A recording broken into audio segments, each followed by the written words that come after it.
Welcome to Shares Who, Hampton Road's top spot for politics. And to make this spot the best, I'll need help from you, the viewer. I'll be oh so grateful if you like this video and comment on this video and subscribe to this channel. Aim for YouTube comments and subscriptions and likes, por favor, because I would like this channel to be the absolute most fantastic that it can be. And speaking of grateful, I'm going to be thankful for the following, starting with Mr. Farley Perkins over at the Farley Perkins Agency. He'll help you out with insurance, provided you call 757-271-6655. Also want to shout out ELG Sweet Boutique, which has great shakes and ice creams over at 340 High Street in Portsmouth, Virginia.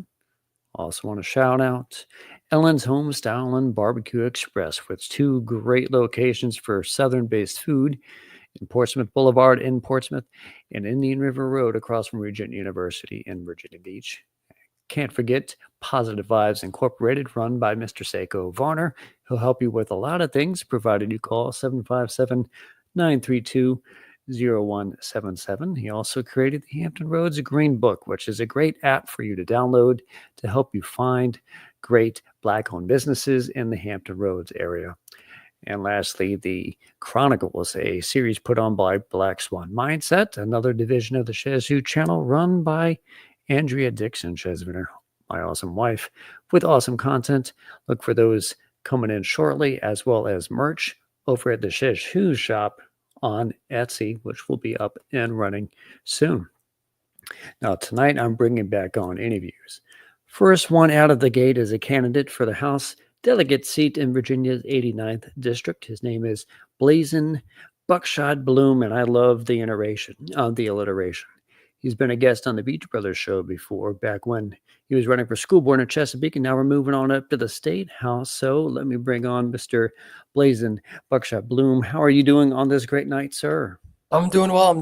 How are you, Conrad? I'm doing pretty well. I dodged most of the rain in the morning, but it's a little cooler in the air, so I'm having all these windows open to bring in some great cool air and refreshingness. Hope you have enjoyed your Wednesday. Keeping busy. It's less than a month out from the primary, so it just gets busier and busier every week. That's why I'm lucky to have you on this night, and we can discuss your race for the HD 89 seat.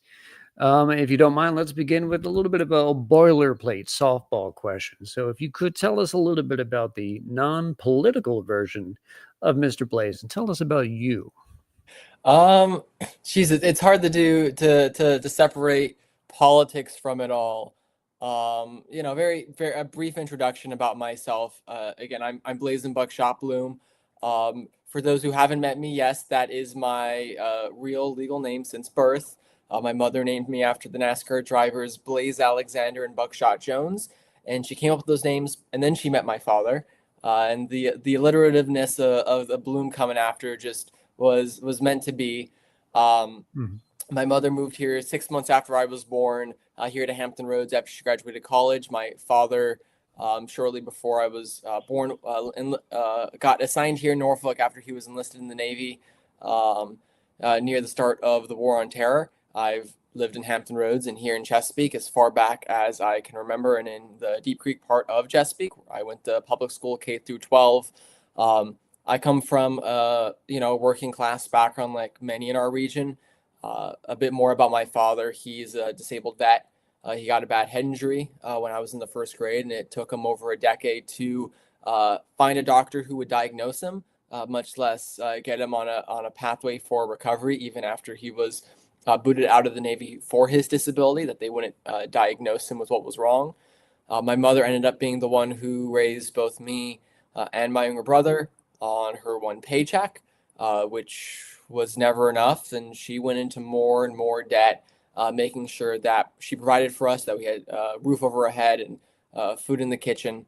And so actually, because of that, I have asthma, I have Crohn's disease. These are ailments that started flaring up when I was in high school, and they're disorders that I tried to hide from her, knowing how expensive medical care can be, and try and push it off until I was an adult and had my own income in which I could start the process of getting diagnosed. and treated for my Crohn's disease. That took about 3 years from first symptom to treatment. My asthma, I was a runner. It was hard to hide. And my mother, being a great parent that she was, as soon as she watched me run a 5K having an asthma attack, made sure I got treatment. Um, at that same time is when I really started getting involved in advocacy here in the region. And I know you said non-political, but Exactly. uh, Yeah. Oh, that'll be my follow-up here. well, if you want, I can just dive straight into that too. Well, quick little RIP to Blaze Alexander, because I'm a bit of a NASCAR fan myself. He sadly passed away around 2001. And Buckshot Jones will win the famous 00 car. So it's interesting to see your NASCAR have 89 on it, of course, for the 89th district. And we'll get a little bit into your appreciation for the 89th as to where you're from. But what I want to roll into, as you were about to, is about the political version of Blaizen. What kind of stuff have you advocated for, groups you've joined, what might be your ideology, so on and so forth. Yeah, well, to get into depth would be a whole conversation in and of itself, and I won't go too much into depth. Although, if you have questions, I'm more than happy to delve more in depth as we go along. But trying to keep relatively briefly in the political life. Again, I was in high school when I started getting involved in community advocacy. The December of 2017 was, well, 2016 is when I really started paying attention to politics after the primaries. I grew up being attentive. My mother was a big Obama fan in 2008, and I sort of grew up in that space where my mother was a Obama fan, Bernie fan, my father McCain, Romney, and so I grew up in that space where we talked politics, and this was a normal concept to me. And 2016 was the next continuation, except I independently got frustrated at Hillary Clinton and Donald Trump at being the nominees, separate from either of my parents, who ultimately both voted third party that year, one for Jill Stein and one for Gary Johnson. But 2017 was really when I started getting involved in advocacy, fighting against climate change, and here in Chesapeake for some solar farms to that effect. The big fight a few months later, not even that I got involved with, was against the Atlantic Coast Pipeline, which was propped up mainly here. Yes, I will bring that up a little later, so get Okay. that ready. I will skip over that. But that was the first big fight I got involved with for a few years until its defeat. During the pandemic, I was still getting ready to graduate from high school.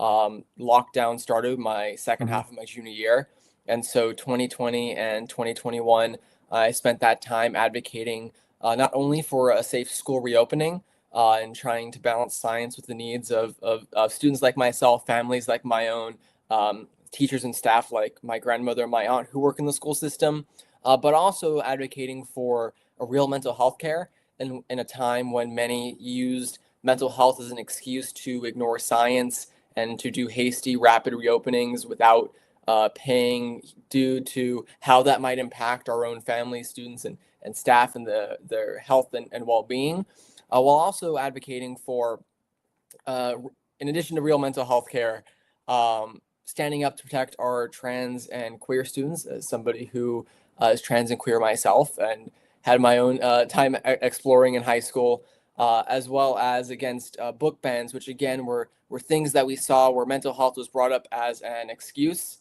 But Yeah, those are plenty of things. I don't want to cut you off there. It's just a couple of those things I don't want you to mention in advance of the possibility of me bringing it up a little later. So how about I roll into this one, Mr. Go right ahead. Blaizen? I hope you don't mind me getting this question up the way that I have it formulated, because I admit I'm a pretty progressive person these days, and I come off with some scorn to give to committees and big party apparati at times. So first, what can you tell us about a time with the Green Party? And second, do you feel that it may be appropriate for elected party officials to choose sides during local committee meetings during a primary instead of allowing the voters to decide their candidates for partisan office? Yeah, well, I can easily answer the second question. I think it's inappropriate. I think there's no better example than 2016, and where I talk with people regardless of where they are on the political spectrum.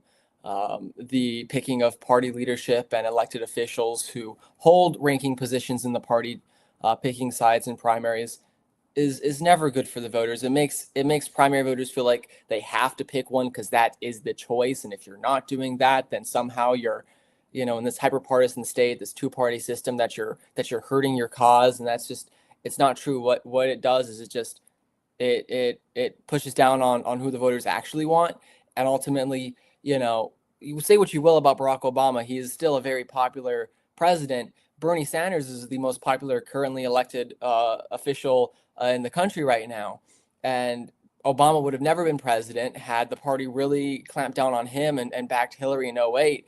And had they not done the same for Hillary in 2016, Bernie Sanders may well have won the nomination and gone on to become president in 2016, and we wouldn't have the current administration we have now as a direct result of party taking sides. And so, in this primary we've been very staunch, and once we knew there was a primary, and not seeking endorsements from any party leadership or any elected Mhm. officials here in the region, and really trying to stick to the issues, both on actual issues that we're going to address in Richmond, as well as really what the future in the second Trump administration, what the pathway moving forward from there is, and what the strategy to do is. Okay. All right. If you wouldn't mind, let's hammer out some topics of interest to the Virginia minded voter in Chesapeake and Suffolk, for instance. I understand you are a anti right to work and you want to aggressively do that on day one. What are your thoughts on Governor candidate Spanberger saying she wouldn't necessarily repeal it outright as opposed to maybe tinkering around with it? What are your thoughts on that? Yeah, well, I'm certainly frustrated that our presumptive nominee has not taken the same firm anti-right to work stance that myself and many delegates and every LG candidate running on the Democratic ticket has. Um, I certainly think there is an ability for us to put pressure on her throughout this campaign cycle, and moving on into after the election, if we're all elected, once we're all elected, and putting pressure on her to sign legislation to repeal right to work. And I think especially this is such an interesting issue, especially with where the Republican Party has gone, and that I think there's really some bipartisan appeal here. Even if the next governor won't sign this into law, I think there's a lot of wiggle room in trying to find a two-thirds majority to overturn. When Mhm. you look at senators like Josh Hawley, who I don't agree with him on a lot, but one thing he himself on the MAGA wing came out, in the past few years, is he updated his own stance on right to work and is now vehemently against right to work and for repealing it out in Missouri. And I think those are the types of Republicans that we can work with on advancing a more populist left-wing agenda, and really an agenda that centers on working people, making sure that they're put first. Again, the direction the Republican Party has taken, especially the MAGA wing, I'm not going to find agreement really on social issues, but really some of these economic issues, and there's not too many, but things like right to work are areas that I believe are places we can work together on. And again, if we're going to have a governor that doesn't want to repeal right to work, I don't think that's the end all be all. I think Mhm. there are other pathways that I myself will pursue in finding that bipartisanship, and making sure that Virginia workers get what's best for them.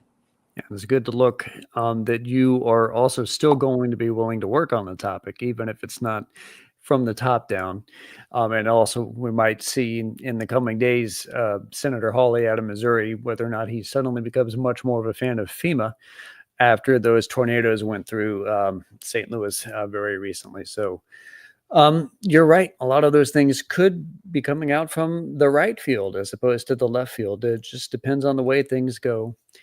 And this brings me up to housing in Virginia. I want to see if you might want to address how much big business plays into the role in messing with the availability and the pricing of housing and what you might want to do about Yeah, well, I think, we look at the 2008 housing crisis, And that was a crisis born out of the greed of Wall Street bankers. And looking at the resolution, working families didn't get bailed out, but Wall Street bankers did, and they didn't learn their lesson. But what's really what I want to hammer on the point is that like single family home ownership by private equity companies in the past, since 2008, the past 2 decades, have risen sharply. And so what we're seeing now is there's a shortage in housing, and therefore a squeeze causing housing prices to skyrocket. And that doesn't just impact people looking to buy, but current homeowners are seeing their property rates values rise, and therefore their taxes rise at a rate that they cannot afford to keep up with on this house. That, yes, it's got equity, but you can't tap into that equity while you're still living in your home.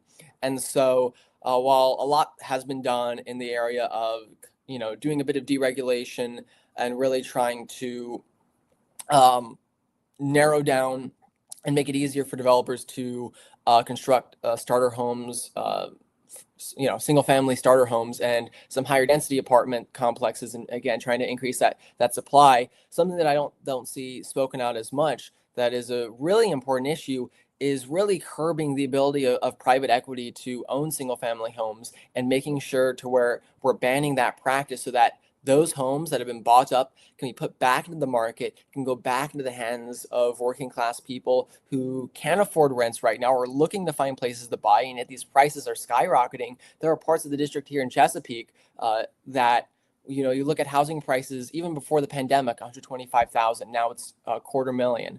If not more, doubling in only a few years, which just, it locks young people, locks working class families out of buying their own homes and starting to take that money and investing into their own pockets, rather than giving it to landlords who really don't do that much in putting that money back into you. And so, and finding new ways to work that aren't already being addressed in Richmond, that would be my priority, is really getting private equity out of the speculation of single family homes here in the state.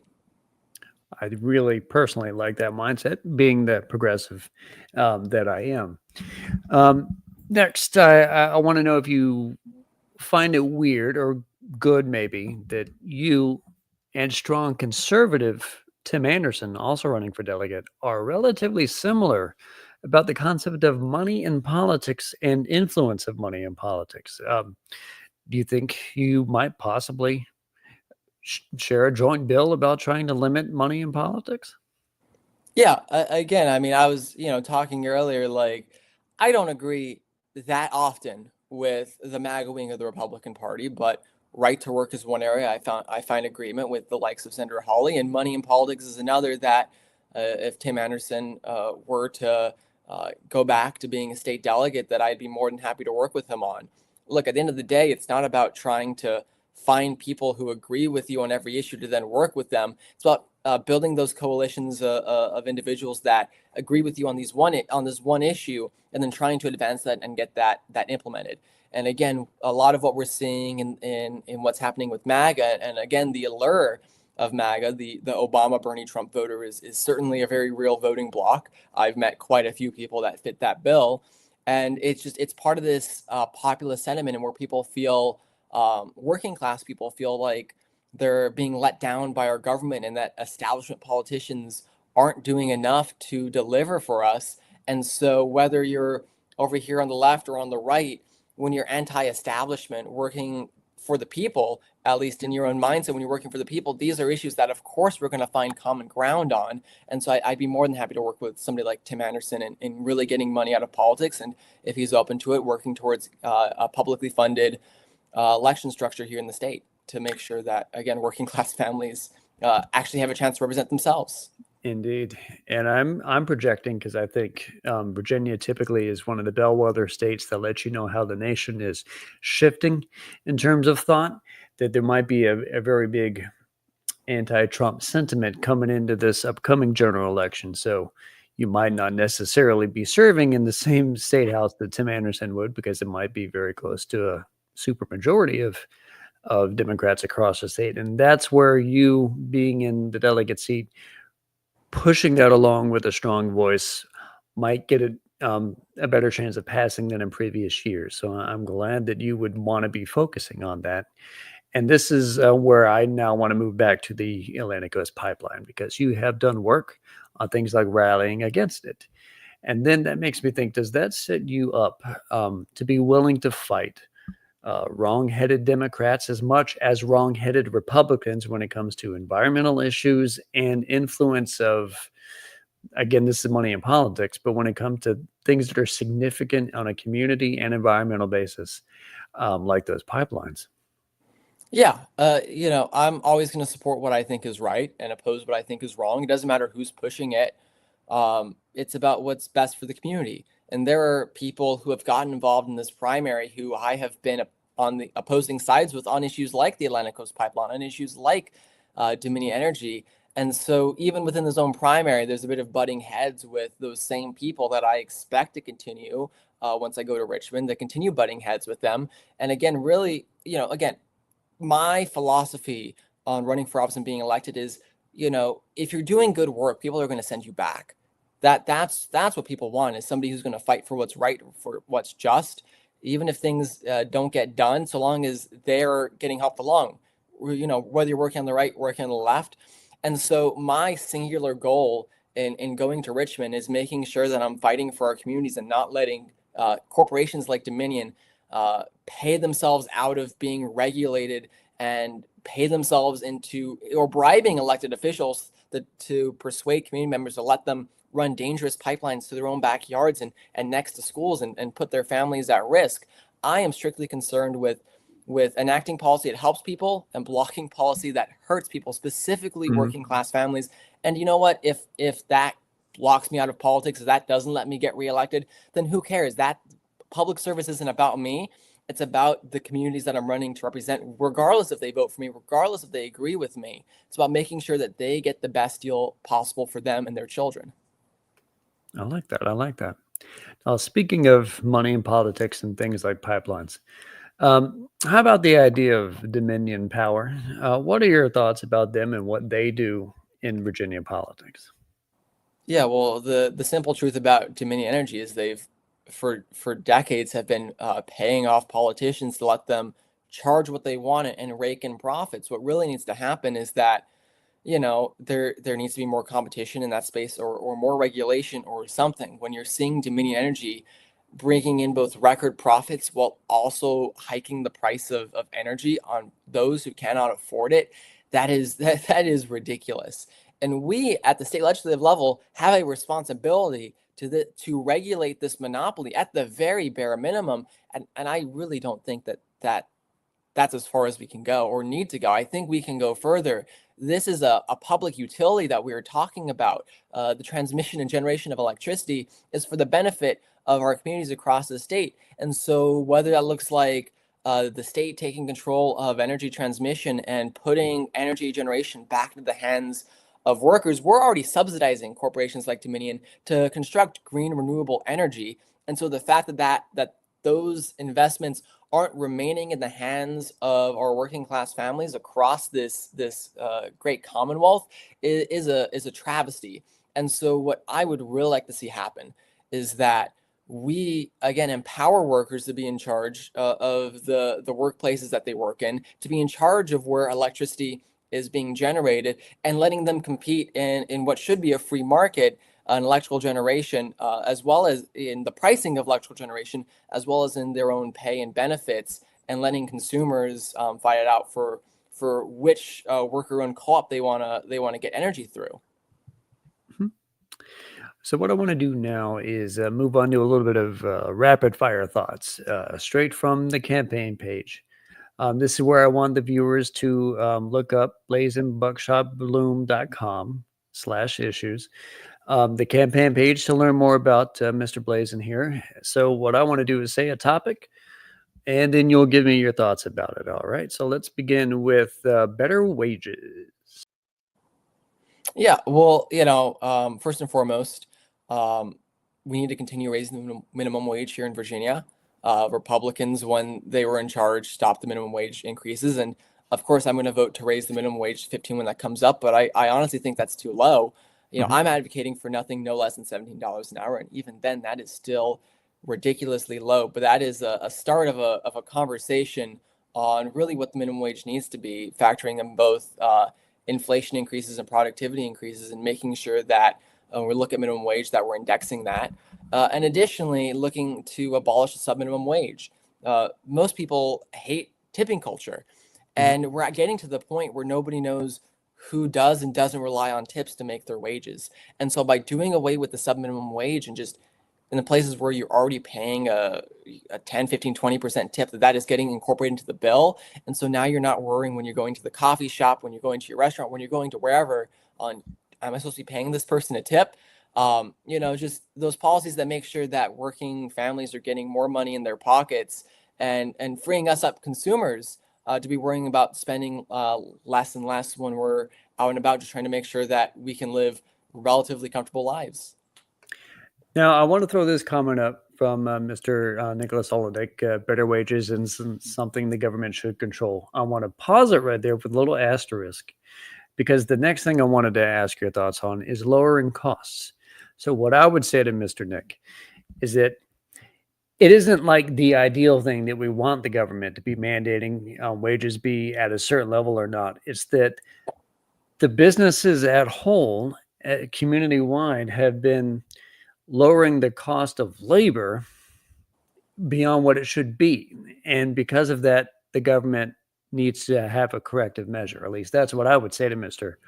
Olenek there. What would be your view on merging higher minimum wages and lowering costs at the same time? No, I would agree with you, Conrad. I would want to add on a bit about that. I think the most important thing, both for making sure that wages go up, as well as trying to bring down prices, is that we're really supporting competition here in the market. And what we see right now, especially with companies like Dominion, but what we're seeing right now is corporate consolidation, where you have maybe not one, but two, three, maybe four corporations who really dominate markets, these cartels or corporations that can hike prices up, drop costs because you're going to go work for somebody else. They're using their monopoly power to keep wages low and to keep prices high. And so really my biggest priority here in Virginia is looking at how, we can't break up monopolies. I'm not running for attorney general. I don't have any control over that. And I'm not running for Congress, where we have some legislative ability in empowering the executive to go after huge monopolies like we've seen in the current administration and the past administration, but looking at how we can create a business climate that is more favorable for smaller businesses while making sure that these huge monopolies and corporate cartels pay their fair share, lowering taxes on small businesses, making sure that when we see things like we're raising the minimum wage, like looking at paid family and sick leave, that we're putting money into these small businesses so that they can afford to compete for workforce without raising prices. And again, really empowering these small businesses to compete at the level of these huge corporations, to where at least here in Virginia, they actually feel a semblance of competition, and so start paying their people more and better with better benefits and lowering costs so that they can continue, so that they can offer a higher quality of service at a lower cost, because that's really what competition does. That's what the free market does. And anything that we can do to facilitate that here in this Commonwealth, I think is a win in my book. Unions. What are your Yeah. thoughts on unions? Well, I'm a proud union member myself. IBEW Local 666 out of Midlothian. I work as a stagehand. I do union work. It's covered through our local IATSE Union 285. We talked a bit about repealing right to work, and working to strengthen our unions, make sure that they have the power they need to negotiate with these huge corporations. Live Nation is who I do most of my work through, and you really see in the money I get paid, how that compares to some of the smaller gigs I do, and that my coworkers do, where typically the smaller the venue, the more my paycheck goes up. The bigger the venue, with the more money that is generating, the lower my paycheck goes. And that's simply because Live Nation is a monopoly. And so it's important that we're strengthening unions, that we're empowering them. And again, number one thing is repealing right to work. Number two is enshrining the right to collectively bargain in the state constitution, and ensuring that municipal workers have the right to collectively bargain with their employers, which would be city governments, without them needing their approval, because you wouldn't expect that in any private sector, for your boss to approve of a union. That's ridiculous. But again, really looking how we can strengthen unions, and that's just one piece of this puzzle in trying to empower workers and create that competition to where, in my opinion, as somebody who's been a member of a union, who does union work, it's in my incentive when a union has more power, not just to raise my own wages and benefits, but as a consumer of said products, in which I have gone to shows that I have set up for, that I want those shows to be affordable for myself, my friends, and my family.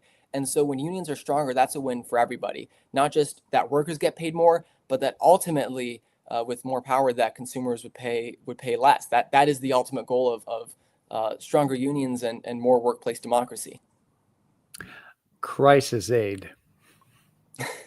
Yeah, and so, especially looking at what we're seeing right now at the federal level, with cuts to, spontaneous cuts to federal employment, especially impacting here Hampton Roads, looking at how we can strengthen unemployment and make it to where you can actually achieve it. As somebody who works what can be described, I guess, as seasonal jobs in politics, doing political work, right now unemployment is unworkable. Through my own experiences, through experiences of friends, fellow coworkers, colleagues in other sectors, it is we pay unemployment insurance, and yet no worker seems to really be able to effectively utilize it. It is too tedious, and trying to go through this, applying for pointless jobs that do not fit what you've done to try and make sure that you're qualifying for what little aid is being offered is ridiculous. And also, housing is unaffordable. And while we work to address the root causes, which has a direct correlation with homelessness, that when we look to even red states like Utah, that we have a housing first solution where we take homeless individuals and we put them in the stable housing first, and that paves the way for addressing other issues that keep them homeless, whether that's an inability to get a good job, and so setting them up job training, health issues, especially what can happen is addiction or mental illness, making sure that they're getting treatment there. Whatever issues are keeping them homeless, that we are addressing those root causes with them for that year that we put them in permanent housing. And, when we saw that implemented in a red state like Utah, it was dramatically effective. I think it was over 90% effective rate in keeping the people who become homeless off the streets in that stable housing, and therefore end up ultimately saving the government more money, because those people go from relying on these benefits programs to becoming taxpayers. And so really making that investment, really making sure that when people are in crisis, that they get the aid, the assistance they need, so that they don't have to continue to rely, but they're in good jobs. Now, the next buzzword thought I wanted you to go on was education, but I want to split that up a little bit, because you know the role that the state of Virginia has regarding each municipality in funding going to education. So I want you to touch on that, because you would be a delegate, but also the fact that we recently had to deal with the scuttling of the federal Department of Education. And over in Virginia Beach, when I spoke to them at the school board recently, it was regarding the fact that they were trying to eliminate DEI programming because they were worried about the executive order from Trump, which was holding back federal funds for Title I, which is DEI. So the weirdness on their end aside, you have the federal, state, and Chesapeake and Suffolk municipalities involved in education in three distinct ways. What are your thoughts on education? How you might want to improve that little lot? Yeah, so one of my priorities during the 2008 financial recession, Virginia cut funding to public education, and localities here in Hampton Roads, especially Chesapeake and Suffolk, come to mind. When you adjust for inflation, the money we're getting from the state is down. I believe in both localities, it's down by over 5%. And so my number one priority when it comes to education is restoring that cut education funding when you adjust for inflation, so that at the very least, if it had kept up with inflation, our public schools across the state are getting the same that they were prior to 2008 adjusted for inflation. Two, I was in Suffolk a few weeks ago when they had their vote to repeal their DEI policies.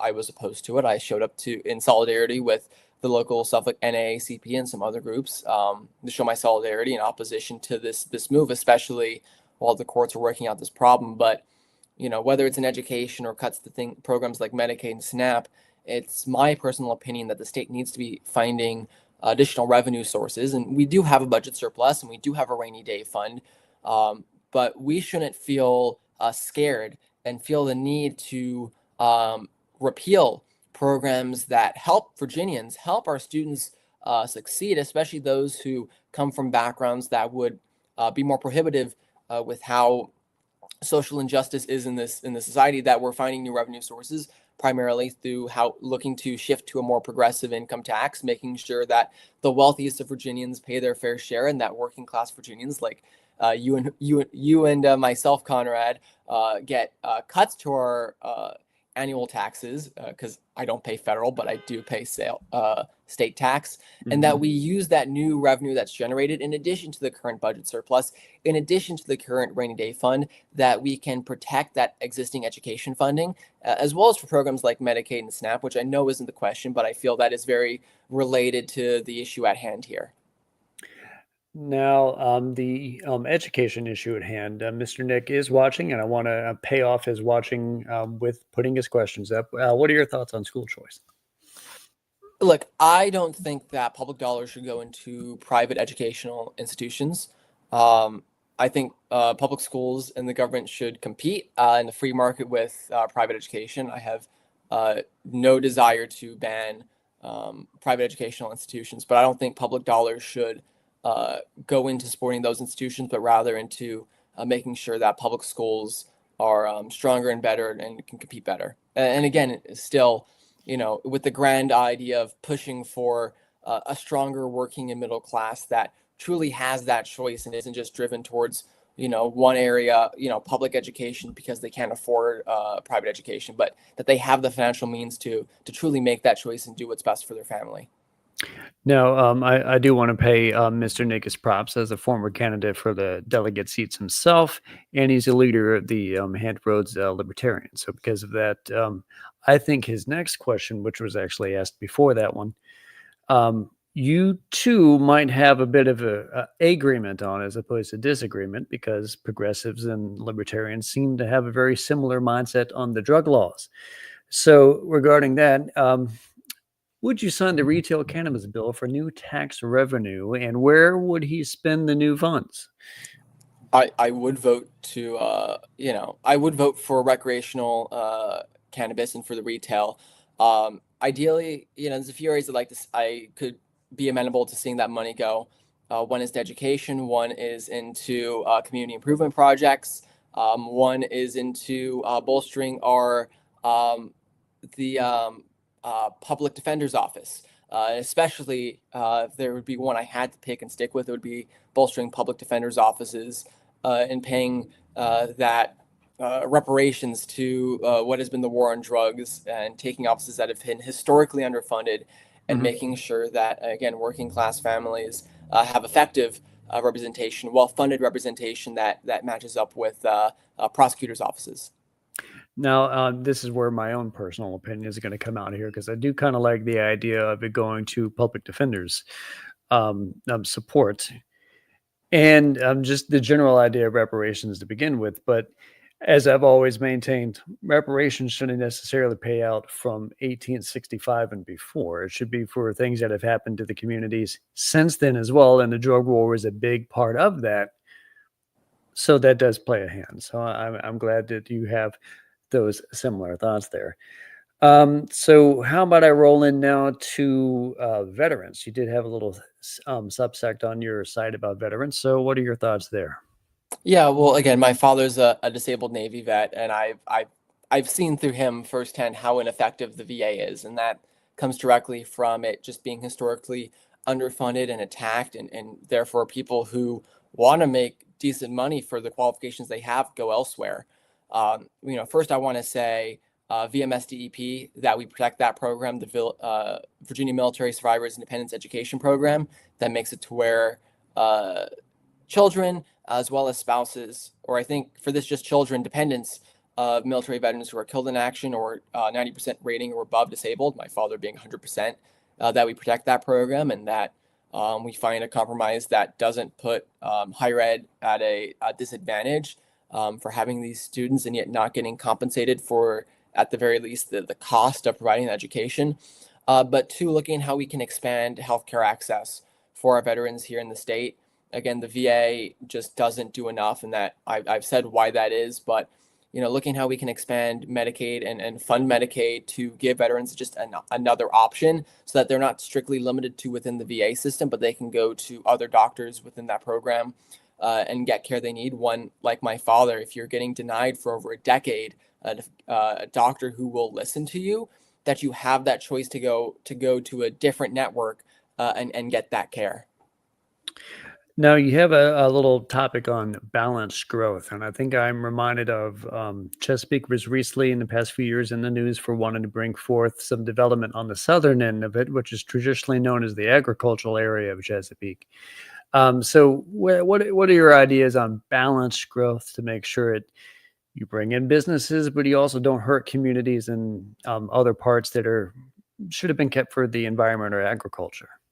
Yeah, so about 2 years ago, I believe it was, I was part of the effort, the Rural Chesapeake Preservation Committee, which was a bipartisan slash nonpartisan committee. I was one of a few not Republicans who was part of that committee.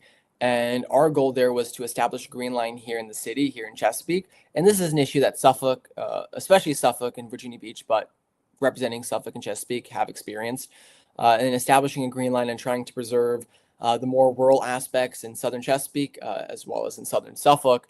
And if there is to be growth, which I'm not anti-growth, and I'm not anti-development, but that it's not being a bunch of unattainable housing, single-family homes that working class people can't afford, but that we're really leaning into the agricultural background, and whether that be through supporting eco and agro-tourist opportunities and facilitating traffic to those places without overloading the infrastructure, as well as looking at ways where a lot of the developments that you see happening are because farmers need to retire, their children don't want to take over the farm, and so you really have no choice for retirement but to sell it off to housing development, a solar farm, a data center, something to that extent.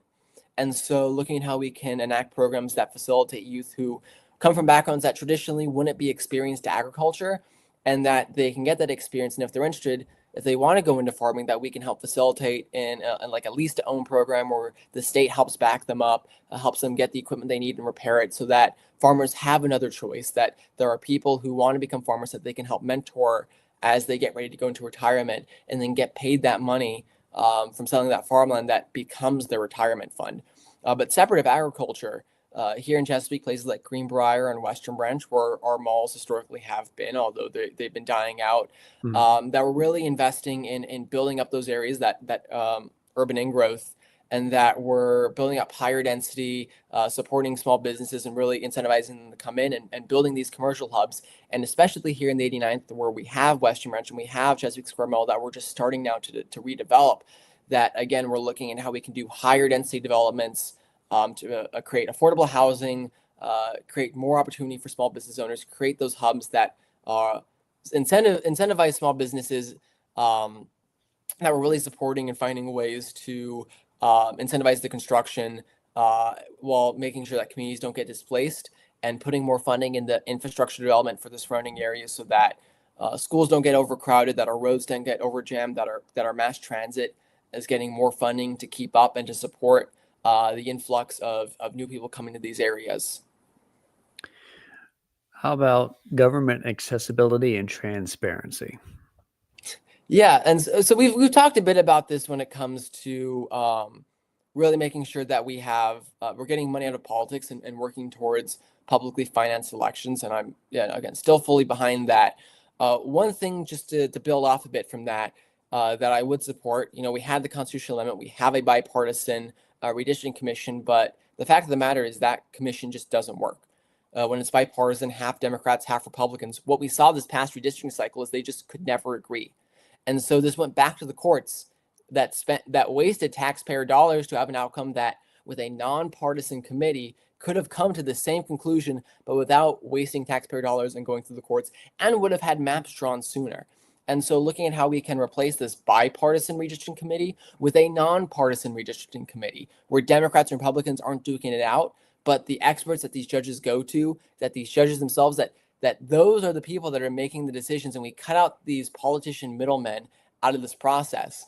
And I'm certain that that is something that voters here in the Commonwealth would get behind as a constitutional amendment if we can get it through the General Assembly.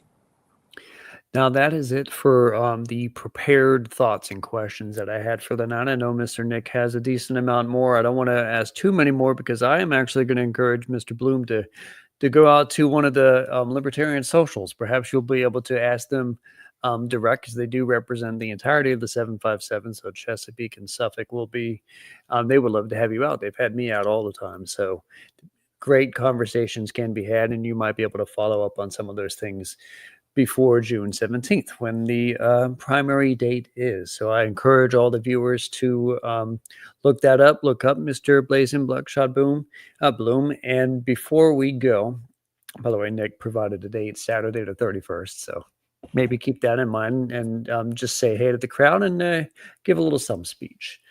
But speaking of some speeches, how about you have the last word tonight, sir, on why the voters in the Democrat primary should vote for you prior to June 17th or on that day? Yeah, well, what I've been saying from the start is I come from working class background. I told you a bit about my mother, about my father, about my own struggles. I watched my mother struggle again to make sure that my brother and I were provided for. I watched my father struggle for over a decade, 11, 12 years, to get the care that he needed. I denied myself healthcare access and struggled for years until I could get that care. I know what it's like to fight. I know what it's like to struggle to make it through the week, to make it through the month. That was my entire childhood. And so when we're looking at what's happening now federally, when we have an administration that is cutting programs for working families, again, programs like Medicare, Medicaid, SNAP, threatening Social Security, taking away our rights, eroding away our rights, taking away due process, that what we need now more than ever is a fighter in Richmond. We need fighters in elected office who are going to stand up and say that this is wrong and this is unjust, and we're not going to compromise with these people that want to tear apart our democracy and hurt our working families. That compromise is not a solution that helps normal people like us, but that we need to fight, that we need to make sure that Virginia is at the front line of defense, that again, we're making sure that we're protecting these programs with or without federal funds so that we can empower our congressional delegation to stand firmer against the oncoming federal administration, to block their attempts to further erode away at our democracy, to attack people, and while all at the same time, again, paving the way forward after this administration in a few years, where we're repealing things like right to work, where we're enshrining collective bargaining rights, where we're raising the minimum wage, where working families, we're not just trying to struggle through the next 3 years, but we're trying to set ourselves up for success after that so that we don't have to worry about struggling paycheck to paycheck, going in the debt to make it through. I am the person that understands what is at stake, what needs to happen in Richmond, not just to protect us from this current administration, but again, to ensure that we have a future that we can be excited for. I really like the sound of that at the end. And thanks again to yourself, Mr. Bloom. And thanks to the viewers for making a show like this possible. I love you guys making comments and liking and subscribing, of course. And the bigger we grow this, the more we'll be able to have many more great guests come on and talk politics and perhaps do great forums and debates in this great election year of 2025. And the best place for this to happen, of course, is going to be in the Hampton Roads and Virginia's top spot for politics, Chez Who. You guys have a great night.